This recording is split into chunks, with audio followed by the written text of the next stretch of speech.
Herkese merhaba, mutfağıma ve kanalıma hoş geldiniz. Daha önce sizinle paylaştığım, milyonlarca izlenen ve binlerce sayfanın paylaştığı o lezzetli açma tarifimin sizi çok fazla uğraştırmayacak ve aynı lezzeti ve aynı dokuyu yakalayacak o tarifle geldim. Yani daha önceki yaptığım açmalarla birebir aynı oluyor. Kesinlikle emin olabilirsiniz. Özellikle aradaki püf noktalarını kaçırmamanız için videoyu atlamadan izlemenizi tavsiye ediyorum ve hemen tarife geçiyorum.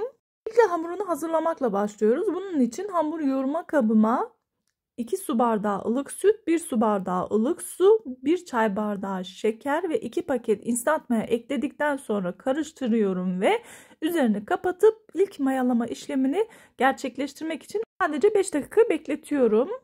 Evet arkadaşlar, gördüğünüz gibi mayam gayet güzel kabardı. Bu aşamadan sonra eritilmiş tereyağı ve yarısı da sıvı yağ olacak şekilde 1 su bardağı yağ ekliyorum. 2 adet yumurta beyazı, sarısı üzeri için ayrılıyor. Diğer taraftan da 4 su bardağı ilk etapta ununu ekliyorum ve 1 yemek kaşığı tuz ekledikten sonra spatula yardımıyla homojen bir şekilde karıştırıp geri kalan ununu kontrollü bir şekilde eklemeye devam ediyorum. Tarif için ben toplamda 1 kilo artı 1 su bardağı un kullandım.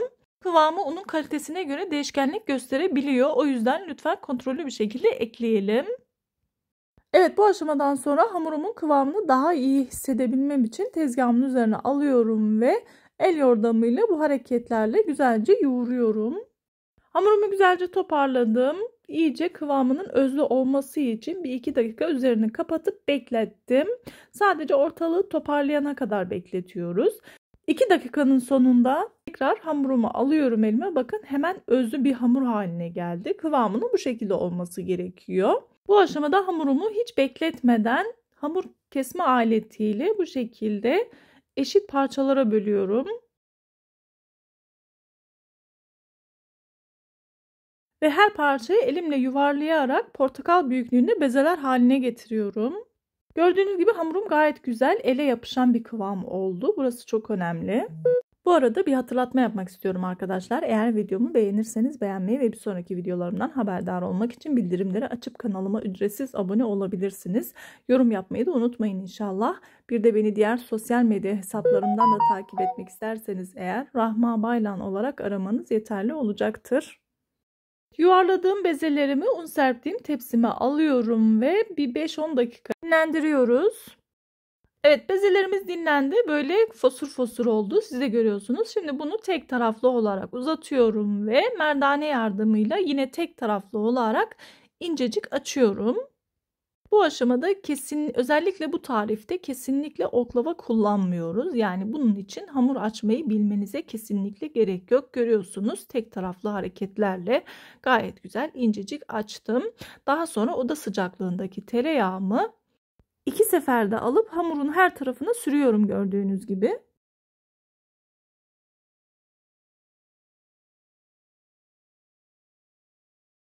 Evet, tereyağını sürdüm. Daha sonra iki tarafından tutup bu şekilde esnetiyorum ve kenara alıp diğer hamurlarımı açana kadar bekletiyorum. Bu sayede hamurumuz biraz daha kendini salacak ve daha ince açılması için kolaylık olacak. Yani birinci hamurumu kenara aldıktan sonra şimdi 2 tane daha aynı şekilde açıp tereyağını sürüyorum ve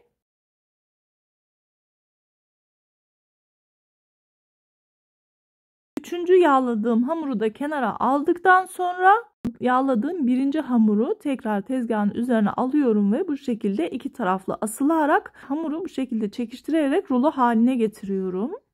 Rulo yaptığım hamurları da kenara alıyorum ve diğer hamurlarımı açana kadar bekletiyorum.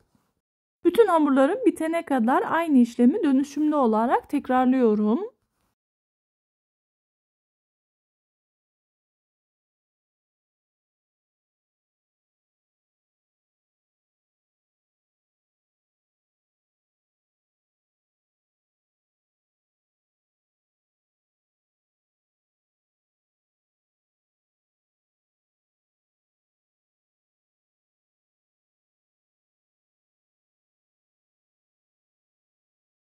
Evet, bu aşamada ilk rulo yaptığım hamurlarımı ilk yaptığımdan başlayarak bu şekilde elimle yuvarlıyorum. Bu aşamayı mutlaka yapın arkadaşlar. Bu sayede açmalarımız tel tel oluyor. Bir de bunu yaparken hamuru çok fazla inceltmeyelim. Bu incelikte olması yeterli olacaktır. Daha sonra incelttiğim hamurumu kendi ekseni etrafında bir taraflı olarak çeviriyorum ve böyle çapraz görünümlü olmasını sağlıyorum. Daha sonra klasik bildiğimiz çiçek açma formunu veriyoruz. Bu aşamada açmayı elinize aldığınızda size ağır gelebilir. Kesinlikle pişmez diye düşünmeyin. İnanılmaz güzel pişiyor. Önemli olan tepsideki mayalama süreci. Buna dikkat ederseniz hamurunu açmalarınız puf puf fosur fosur oluyor. Emin olabilirsiniz.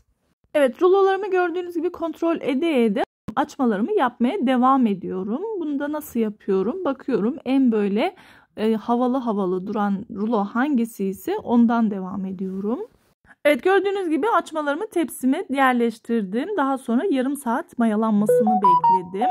Gayet güzel kabardı, siz de görüyorsunuz. Bu aşamadan sonra biraz sütle açtım. Yumurta sarılarını üzerine sürüyorum ve dilerseniz çörek otu ya da susam da serpebilirsiniz. Önceden ısıtmış olduğum 200 derecelik fırına gönderiyorum ve altı üstü eşit şekilde kızarana kadar pişiriyorum. Evet arkadaşlar, gördüğünüz gibi açmalarım fırından çıktı. Nar gibi kızardı. Görüntüye bakar mısınız? Muhteşem görünüyor. Bakın nasıl güzel kabarmışlar. Aradaki açık bıraktığım mesafeye rağmen bakın her yer dolmuş. İnanılmaz güzel ve doyurucu bir açma oluyor. Kesinlikle devasa açma. Bir tanesi görüyorsunuz elimi sığmıyor bile. Bu aşamada bu ölçülerle sadece 14 tane mi açma diye düşünebilirsiniz. Ama inanın büyüklüğü gayet güzel, yeterli oluyor. Yani bir tane açma bir kişiyi rahatlıkla doyuruyor. Ama yine de daha çok olmasını isterseniz eğer bezeleri ufak tutarak yapabilirsiniz. Ama özellikle tavsiye ediyorum ki rulo yapma aşamasında, yani şekil verme aşamasında yaptığınız rulonun aynı kalınlıkta olmasına dikkat edelim lütfen. İnce olursa aynı sonucu alamayabilirsiniz. Evet arkadaşlar, gördüğünüz gibi yepyeni açma tarifim pişti. Bakar mısınız? Şu an gerçekten şuraya bakın, böyle sanki balon ya. İnanılmaz yumuşacık, pamuk pamuk. Gene aynı sonucu aldığıma o kadar çok mutluyum ki kesinlikle daha önceki verdiğim tariflerdeki gibi çok fazla uğraşmadan aynı sonuca ulaşabiliyormuş. Onu artık öğrenmiş olduk. Bakar mısınız? Ay, şuraya bakın, tel tel, inanılmaz güzel oldu. Gerçekten muhteşem bir şey. Şuraya bakın. Bakın, pamuk pamuk. Bakın, özellikle alttan göstermek istiyorum. Yani gerçekten çok güzel. Aynı daha önceki yaptığım açmalar gibi. Bakın zaten buradan tel tel olduğu belli oluyor.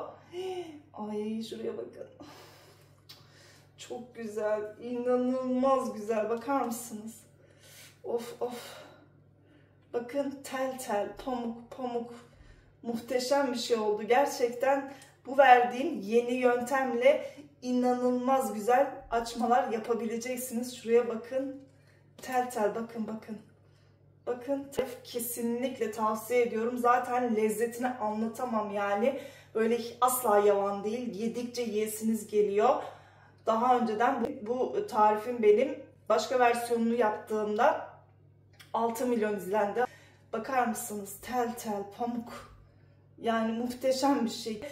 Şiddetle tavsiye ediyorum. Daha önce de 2 versiyonunu paylaştım. İkisi de çok tutuldu, çok beğenildi. Yüzlerce beğenildi, binlerce kez paylaşıldı.